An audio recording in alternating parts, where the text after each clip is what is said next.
Olá, tudo bem com você? Hoje o programa Saúde e Bem-Estar vai falar sobre artes marciais mistas. Pois é, o Brasil possui uma grande representatividade mundialmente. Você ficou interessado? Então vem comigo, o programa Saúde e Bem-Estar está só começando.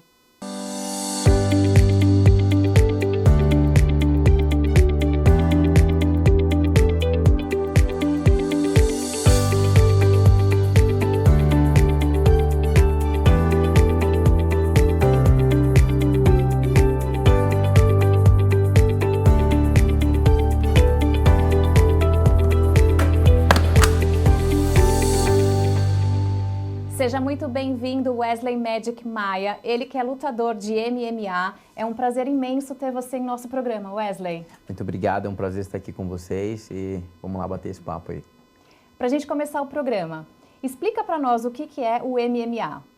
Então, o MMA antes foi conhecido como Vale Tudo, mas agora houve alterações na regra, não é mais um Vale Tudo. E agora é a mistura de artes marciais, esse é o MMA. É um conjunto de boxing, kickboxing, wrestling, luta de solo. Eles misturaram e surgiu. Então, eles misturaram várias técnicas de diferentes lutas e surgiu o MMA. E quando você começou nessa categoria? Então, eu comecei a praticar artes marciais quando eu tinha 14 anos. Eu treinava Muay Thai e Jiu-Jitsu. E depois dos 2 primeiros anos treinando essas modalidades separadas, eu comecei a treinar MMA, que foi a mistura, né, dessas artes marciais para competir amador. Então, eu tinha mais ou menos 10 anos atrás. Eu tinha ali 16 anos de idade, eu comecei a treinar MMA. Agora, Wesley, esse tipo de luta é uma luta de alto impacto, né? Sim. Quais são os equipamentos de segurança que você usa durante o treino e durante a sua luta? Então, durante o treino é importante a gente usar capacete, né, para evitar danos ali no cérebro, principalmente, cortes na pele. A luva, protetor bucal, caneleiras, joelheiras, cotoveleiras, protetor genital é importante. Então, é só garantir que você tem o equipamento correto e também um pouco de responsabilidade na hora do treino, né, para proteger tanto a mim quanto os meus parceiros de treinos. Sim, com certeza. Quantas horas por semana você treina?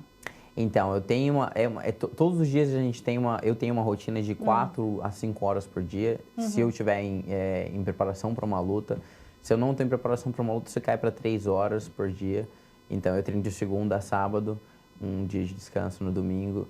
E ainda assim, às vezes eu vou para uma natação, faço algo mais Você de nunca menos para, impacto. todos os dias você está treinando Todos os dias músculo. ativo, é importante. Ou eu vou fazer um pouco de ciclismo, eu mudo um pouco a modalidade, deixo o corpo descansar, mas ainda assim uma recuperação ativa, né? Para estar bem na segunda-feira. Muito bem. Agora, Wesley, a gente sabe que você acabou de explicar para nós que a sua vida de treino ela é muito intensa. Mas como que você faz para preparar a sua parte mental, a sua emoção? Então, mesmo com todo esse treino físico, né, o MMA ele é um esporte de alto contato, de muito contato. É importante você fazer preparação física, comer bem, mas a parte mais importante disso como um todo é a parte mental. Sim, né? com certeza. Isso, e principalmente para uma luta no dia da competição, todo o trabalho duro já foi feito, você precisa estar bem mentalmente. Como a gente se prepara para isso eu particularmente, eu cuido bastante do meu lado espiritual. Eu acho que é uma coisa muito importante, isso é muito importante para mim. Claro. Me deixa confiante para o desafio da luta em si. E eu faço bastante meditação, gosto de leitura, é algo que me acalma também. Eu sinto que eu estou trabalhando também, o cérebro é um músculo, então eu preciso estar com esse músculo, né, afiado também, não só a parte física. Então, principalmente leitura, eu gosto de meditar, ouço bastante áudios de afirmação, é uma coisa que eu costumo fazer também pela manhã. Mas principalmente visualização. Quando você é um atleta, um lutador, um atleta marcial, é muito importante você se colocar na situação, que essa situação está acontecendo no mundo físico. Então eu pratico bastante isso também, visualizar a luta, visualizar como vai ser o meu treino antes de eu chegar na academia, para fazer um treino de sparring, por exemplo, que a gente tem que lutar um com o outro na academia. Já tem essa visualização, já vou no caminho para a academia já pensando no que eu quero fazer, as situações que eu quero evitar, já meio que montando isso na cabeça. Então, eu cuido bastante dessa parte através desses recursos, né, Leitura, meditação e visualização, principalmente. Legal. Agora, uma curiosidade que eu tenho. Quando você está ali envolvido na luta e o seu oponente começa a te provocar, como que você tem o seu autocontrole? Então, esse autocontrole, por exemplo, é importante, ele vem um pouco da visualização também. Quando eu marco uma luta e eu sei que a gente costuma estudar o nosso adversário antes da luta, né? Então, se eu sei que eu vou lutar com alguém que tenta trazer essas provocações, antes da luta a gente tem a encarada, a gente bate, os dois têm que subir na balança, tem que estar no mesmo peso, a gente faz um face-off ali, uma encarada antes da luta, né? Um dia antes da luta. Então eu estudo bastante o perfil do meu adversário, para saber se ele é um cara um pouco mais respeitoso, se ele gosta de trazer provocações. E basicamente eu tento não ligar muito o emocional. Acho que esse é o maior desafio para você também até preservar tudo aquilo que você treinou e garantir que o seu cérebro vai estar afiado ao ponto de colocar em prática. É importante desligar dessas emoções, não ter raiva, não sentir, não deixar o que a gente costuma dizer na luta, que é deixar o cara entrar na sua pele, né? Entrar na sua cabeça. Não trazer para a parte pessoal. Não né? trazer para a parte pessoal, é muito importante. Separar, entender que ele está tentando vender a luta, provocar. E acho que o segredo também é não esperar muito respeito, dependendo de quem você está lutando, não esperar muito um respeito, assim, e tal. É mais isso, é mais deixar as emoções fora da luta, fora do cage. E pensar só na técnica e como que você vai garantir os seus pontos. Exatamente, qual que é o meu plano de luta, o que eu treinei para executar e blindar a parte emocional, né? Que se as emoções, se eu for para uma luta e meu adversário me provoca e eu deixo a minha parte emocional tomar conta, eu vou começar a tomar decisões emocionais e não táticas, que é o que vai me levar para a vitória, né? E agora, quando termina a luta, eu acredito que o nível de serotonina, adrenalina, tá super lá em cima, né? Sim. O que você faz para acalmar? Geralmente eu grito bastante que ajuda. para celebrar isso e eu grito bastante, geralmente. E acho que olhar para as pessoas, olhar para o meu treinador, abraçar eles e deixar tudo aquilo que foi... São semanas muito difíceis na preparação para uma luta, né? De muito impacto, de muito desgaste. Não é todo dia que você está sentindo que você quer treinar, mas é importante você ir treinar e cumprir aquela tabela de treinos. Então, acho que aquele momento que a luta acaba é mais olhar para as pessoas que me ajudaram, que estiveram comigo e celebrar, relaxar, deixar a adrenalina baixar um pouco e é isso. Agora, você falou que atletas de impacto, né, como os lutadores, quando vocês treinam, vocês acabam adquirindo bastante musculatura, né? Mais nessa região de troncos, nas pernas, nos braços. Mas a cabeça, né, a gente sabe que é mais difícil, não tem como ali você fazer o trabalho de musculatura. Não. A gente sabe que os lutadores, eles sofrem bastante traumatismo craniano, né? Qual seria a sua dica para quem está começando agora? Como prevenir uma lesão, uma fratura mais grave? Então, primeiro, o equipamento vai te ajudar bastante, vai tirar parte desse impacto, né, desse trauma. Então, garantir que você está treinando com o equipamento certo, um capacete de proteção bom, protetor bucal é importante também. E treinar inteligente, eu acho que essa é a palavra. Conhecer os seus limites. Conhecer os seus limites, treinar inteligente, ter um treinador responsável por você para te treinar, que tenha esse cuidado também, que não vai te colocar para fazer treinos, tipo, muito, né, de forma muito absurda e tal. E principalmente ser inteligente com você, né? Desenvolver um estilo de luta que não desenvolve muito trauma, você não precisa ser, acho que a palavra seria muito brigão o tempo inteiro na hora da luta, você tem que escolher mais os seus golpes, movimentar bem a sua cabeça. E aí a gente entra na parte técnica da luta, né? Você tem um bom jogo de pernas para se mover bem quando alguém atirar golpes em você e tal. Mas acho que o mais importante é treinar inteligente, né? Não fazer tanto sparring todos os dias, priorizar sempre condicionamento e técnica. Não precisa, o treino de sparring, para quem não conhece, é o treino que a gente luta um com o outro na academia. Então, ter cuidado para não fazer muito disso também o tempo inteiro, porque no final do dia é impacto na cabeça, né? Então, você quer salvar esse músculo que é o cérebro o máximo para a luta, né? Quanto mais fresco tiver o seu cérebro para a hora da luta, melhor você vai conseguir lutar e você vai conseguir também ter uma carreira que dure por mais tempo, né? Claro, sem ter nenhum tipo de problema sério. Agora você falou sobre condicionamento.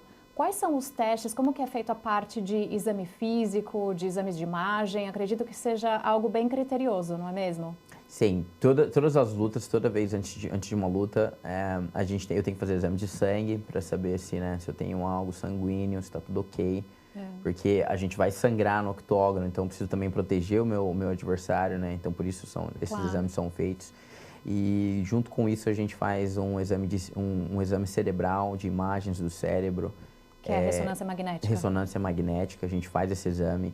Ele tem uma duração de 1 ano. A cada 1 ano tem que fazer esse exame. E aí eles começam a comparar, tipo, como que estava no ano passado, se tem alguma coisa que... Uma nova lesão. Isso, alguma coisa que está diferente e tal. E aí eles aprofundam para exames mais criteriosos e tal. De repente eu posso até, se apresentar alguma coisa diferente, eles pedem mais exames para ter certeza de que está tudo bem, ou até mesmo eu posso ser retirado da luta.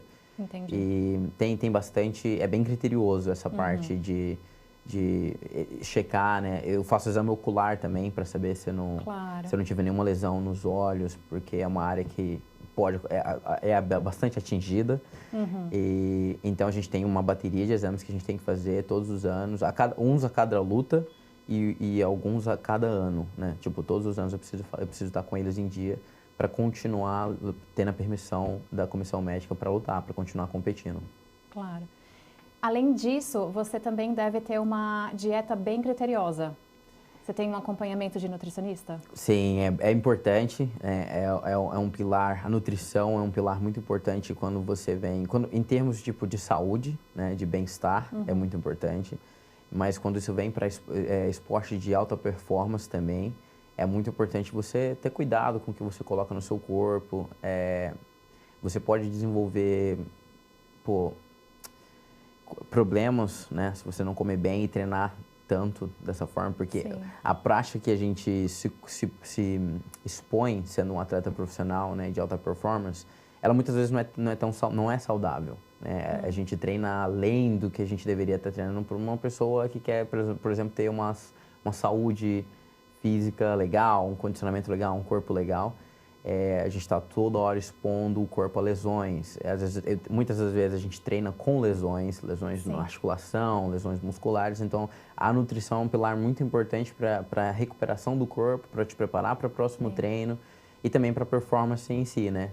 Não adianta você treinar muito e comer mal, que na hora da luta você vai sentir fadiga do mesmo jeito, o corpo não vai estar ácido e não vai estar legal, né? Não vai conseguir performar no seu melhor, né? É verdade. E como que é, por exemplo, a gente vê, né, na televisão, é muito frequente a gente escutar que o lutador teve que ganhar tanto de peso para poder participar, ou teve que perder peso para poder participar de uma determinada categoria. Sim. Isso já aconteceu com você? Sim. Nós temos algumas categorias de peso no MMA, né? No boxe são mais, por isso que eles não precisam perder tanto peso. Tem mais opções de categoria, digamos. No MMA elas são mais restritas. A mais baixa é 57 quilos, acima dessa 61 quilos, aí vem 66 quilos, 70 quilos, a de 70 quilos a próxima é 77, então a gente tem essas divisões até chegar no peso pesado, né? Eu luto 61,5 quilos, né? 61 quilos que é a divisão peso galo, mas o meu peso natural hoje é 72 quilos, então eu tenho que perder aí 11 quilos para chegar no E você consegue isso rápido ou não? Sim. Alguns lutadores sofrem um pouco mais, porque aí entra também o tipo corporal, né? A sua quantidade de gordura, o tipo metabólico também, o seu gasto metabólico. Eu, particularmente, eu não faço uma dieta tão longa para baixar esse peso. Por conta do meu percentual de gordura já é bem baixo, então eu preciso fazer um processo maior de desidratação. Então, eu faço uma dieta ali para perder 3 quilos e o resto eu desidrato fazendo sauna. A gente tem baterias de sauna em algumas horas. Tipo, é um processo que começa na quarta-feira, por exemplo, à noite. Quinta-feira, às 10 da manhã, eu desidratei 7 a 8 quilos durante a noite, né? A gente faz na sauna, basicamente. Então, o processo é desgastante. É desgastante. Sim, posso imaginar. Mas a gente acaba o corpo vai acostumando com isso, você entende também como fazer. Entra a parte da dieta, tipo, você retira o sal da dieta para não haver retenção líquida. Você quer realmente enxugar o corpo ao máximo, né? Mas alguns atletas vão fazer dietas de 8 a 7 semanas para chegar nesse peso de forma desidratando menos. Sim. Não, é super interessante, mas eu queria deixar aqui a minha dica que esses super atletas, assim como o Wesley, eles têm um preparo, eles têm acompanhamento profissional, não queiram fazer isso por conta própria. Não. Mesmo porque é muito arriscado, né? Uma desidratação pode ter consequências muito graves. Sim, né? você pode desidratar o cérebro, por exemplo, então é tudo... Quando eu vou para esse processo de sauna, tem pelo menos ali 4 ou 5 pessoas do lado de fora me assistindo, acompanhando, sabendo se tá bem e tal. Te monitorando, né? Monitorando. E eu também tenho exames que a gente faz antes, né, para saber o quanto de água eu tenho no corpo e tal. E não é um processo que cabe a uma pessoa que, por exemplo, que eu gostaria de perder peso, então posso fazer uma desidratação. Não, porque isso tudo vai voltar assim que você ingerir água, todo esse peso vai voltar, né? É um risco desnecessário. É um risco desnecessário, não é algo que, né? Então agora, Wesley, a gente vai para um comercial e a gente já volta.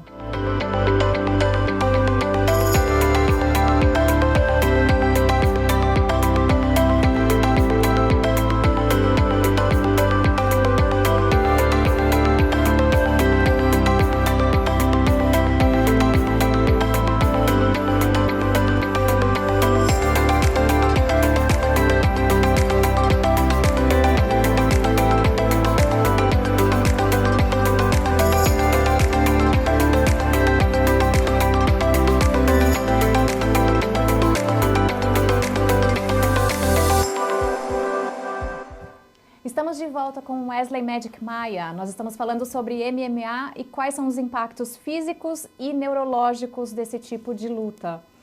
Wesley, voltando a falar do impacto físico, conta um pouquinho mais para nós como é no seu dia a dia o seu tipo de alimentação.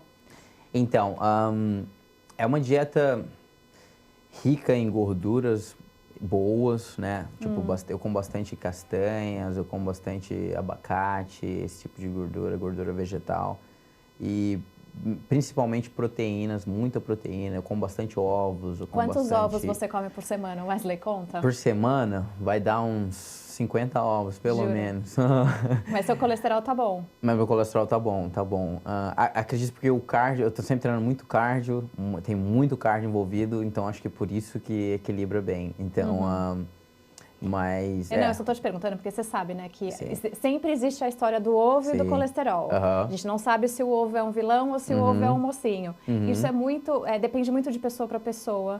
Então, às vezes os pacientes perguntam quantos ovos eu posso comer por semana. A gente já teve uma entrevista com uma das nutricionistas e, assim, a gente sabe que o melhor é sempre checar, fazer os exames com frequência para saber qual é a melhor dieta, o que pode ser ingerido, quais são os riscos de ter um colesterol alto. Então, eu só estou te perguntando para a gente elucidar e explicar que não existe um número mágico para a quantidade de ovos que a pessoa pode ou não ingerir. Não, eu acho que vai entrar bastante o seu gasto metabólico, a sua rotina. A minha rotina ela envolve 3 treinos todos os dias, manhã, tarde e noite. Então, acho que isso impacta bastante, né? Para a galera que geralmente pratica musculação, por exemplo, o cara vai fazer 1 hora de treino, geralmente não tem tanto cardio, eu acredito que isso pode ter um impacto mais negativo do que positivo, né? Ingerir tantos ovos ali. Mas o meu colesterol, até mesmo pela bateria de exames que a gente é exposto, eu tô sempre por dentro. Monitorando. Isso, né? se ele tá bom, se ele tá bom. Geralmente tá sempre bem equilibrado. Mas no geral você ingere mais proteínas, Proteínas, peixe, carnes, proteínas e gordura. Tento controlar a ingestão de açúcar. E carboidrato também? Carboidrato também, principalmente nas refeições tipo almoço e um pouco na janta ali, mais cedo, nada muito tarde. Mas é uma dieta principalmente proteínas e gorduras, assim. É bem peixes, esse tipo de coisa. Legal. É importante. Legal. E qual foi o maior obstáculo que você já teve durante toda a sua carreira? O maior obstáculo que tive até agora foi... Eu diria que eu quebrei a minha tíbia na minha segunda luta profissional. Eu diria que superar essa lesão, tanto os traumas psicológicos da lesão, quanto os traumas físicos, né? eu acho que esse foi o maior desafio até então. Eu perdi bastante, eu quebrei a canela, então por meses eu tive que ficar deitado na cama, não pude treinar, então isso ocasionou Você perdeu massa muscular? Eu perdi massa muscular na perna, perdi também coordenação motora, movimento motor. Então eu tive que fazer primeiro uma reabilitação dos movimentos, depois eu tive que construir essa musculatura de novo. E aí de novo veio uma dieta específica, uma rotina de treinos de hipertrofia, principalmente né, para voltar essa musculatura. E depois disso, depois que eu já estava andando, eu tive que superar a dor física no local, né, onde tinha o calo ósseo, onde houve o calo ósseo, a lesão. E o trauma psicológico também, né? Superar isso foi acho que esse foi o maior desafio. Essa foi na minha segunda luta profissional. Hoje eu já estou indo para em julho eu faço no número 12, então já está superado. Já está superado. Acho que esse foi o grande desafio. E quanto tempo levou essa superação? Eu fiquei sem competir 2 anos e meio. Bastante, né? Bastante tempo, custou bastante tempo. Eu voltei a andar com 6, 7 meses. Mas fazer os movimentos que eu fazia em alta, tipo, com velocidade, com agilidade, demorou pelo menos 1 ano para eu voltar a fazer tudo que eu fazia, ter a mesma força de explosão e mover a perna. Eu sempre fui um atleta que me movimentava muito bem, usava, né, minhas pernas muito bem para me movimentar. Então, para pegar isso de volta, pelo menos 1 ano. E para chutar mesmo em si, pelo menos 2 anos para começar a chutar de novo com confiança, sem hesitação e sem dor física, né? Além daquela hesitação psicológica. Muito bem. E que conselho você daria para os jovens que estão começando e que se espelham em você?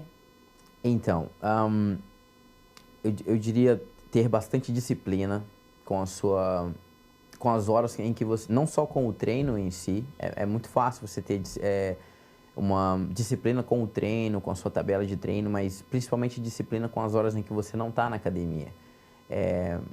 Não ingerir bebida alcoólica é algo que é muito importante. Se você quiser levar isso para o nível, né, profissional, de alto nível, seja a luta, seja o futebol, eu acredito que todo esporte, todo atleta em si, ele precisa tomar cuidado com o que você coloca no corpo e os ambientes também. É importante você respeitar, ter horas de sono legais.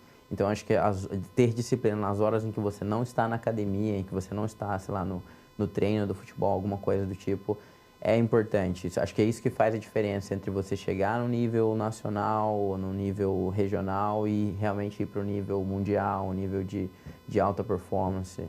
Ter disciplina nas horas em que você não está treinando, não tem ninguém com você, o que você come, o que você bebe, é muito importante. Agora, Wesley, você disse para nós que você começou a lutar com 14 anos, né? Sim.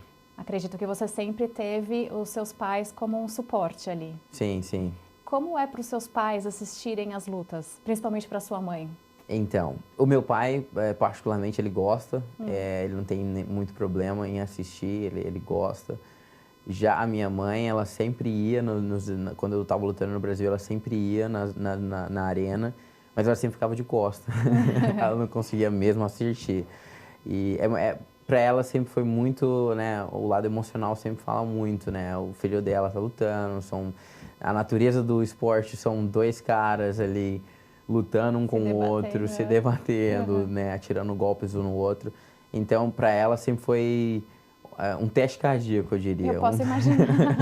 Foi um teste cardíaco para ela sempre. E já pela TV ela consegue assistir e tal, porque eu acredito que tira ela dessa atmosfera da gritaria do que é na arena, né? A gritaria, a torcida, eu acho que hoje para ela é mais tranquilo, mas já são 12 anos que eu tenho lutado, então agora ela já acostumou. No início era muito difícil, assim, ela sentia bastante. Ela sempre ficava preocupada de me machucar e o risco tá sempre, né, presente. E então toda vez que eu voltava para casa e tava tudo bem, tinha todos os dedinhos no lugar e tudo, ela ficava mais tranquila. E agora você morando fora do Brasil, como que ela se sente? Ela continua preocupada, lógico. Mãe, mas né? sim, mas Agora eu acredito que ela confia bastante no que eu faço, ela vê que eu já abri mão de muita coisa para continuar sendo um atleta, para seguir o meu sonho. Então acho que ela entende a seriedade na qual eu tô colocando nesse esporte, nesse trabalho, nessa carreira. E acredito que ela sente orgulho, ela tá mais tranquila, ela tá em casa assistindo, ela não tá na arena mais, que a maioria das minhas lutas agora são aqui na Europa, ela tá no Brasil. Então, mas ela sempre fala que tá feliz, que tá orgulhosa. Eu tenho certeza que ela tá muito orgulhosa, sim, pelo filho. Muito obrigado. E eu acho que o coração dela também tá indo bem, tá calmo, tá mais calmo. Não, agora ela sabe que você já tem mais técnica, que você já tem mais experiência, então agora a tranquilidade também deve ser maior, né? Sim, ela acostumou com o que o caçula dela escolheu para fazer. Muito legal. Wesley, eu só tenho a te agradecer. Foi muito interessante escutar um pouquinho da sua vida, da sua técnica, da sua carreira profissional aqui na Europa. Você queria deixar alguma mensagem? Bom, eu gostaria de dar um alô para quem está começando agora, se você tem interesse, aliás, se você tá na falta de para os jovens principalmente, se você tá na busca de um propósito, treinar artes marciais mudou minha vida, me deu a oportunidade de conhecer o mundo além do meu bairro, da minha cidade, e talvez o esporte, eu tenho certeza que o esporte vai fazer diferença na sua vida também. Procura uma academia, começa a treinar o jiu-jitsu, boxing, alguma arte marcial, leve isso a sério, coloca disciplina porque o mundo está precisando, o Brasil está precisando de mais lutadores, de campeões mundiais e, acima de tudo, de pessoas de caráter, de princípios, né? E é isso. Não desista. A arte marcial é uma porta muito importante para os jovens, principalmente, né? Hoje a gente tem um mundo aí que oferece tanta coisa e eu acredito que tá no tatame, constrói a sua disciplina, constrói o seu caráter e é uma saída boa. E um abraço para todo mundo aí de Londres, vocês, a galera de Londres. Eu tô lutando dia 21 de julho. É a minha próxima luta no Cage Warriors, lá no O2 Arena. Então, você que é brasileiro, quer ir lá dar um apoio, sinta-se à vontade, será super bem-vindo. Muito obrigada, Wesley, foi muito interessante. E você é um exemplo, né, a ser seguido. Eu tenho certeza que durante a adolescência é uma fase muito conturbadora. E o esporte está ali para apoiar, a criar caráter e seguir a pessoa, né, que quer fazer qualquer tipo de esporte a procurar um futuro melhor. Como você disse, você saiu do Brasil e hoje você está na Europa, né? Sim, é uma ferramenta muito importante, está à disposição. O Brasil tem o jiu-jitsu, exporta o jiu-jitsu para o mundo inteiro. E, além disso, nós temos outras artes marciais tão bonitas, tão legais. Eu tenho certeza que vai ter alguma coisa ali, né, perto desse jovem que está sem perspectiva, sem um rumo. Isso me deu um rumo, me deu um propósito de vida e eu tenho certeza que essa mágica não acontece só comigo, ela pode acontecer com qualquer um que se colocar no tatame, que isso é muito importante, é uma ferramenta muito importante, muito legal. Verdade. Eu espero que a história do Wesley tenha te motivado a ir do outro lado. Eu vou ficando por aqui. Siga as nossas redes sociais, Programa Saúde e Bem-Estar e TV Londres. O mundo passa por aqui.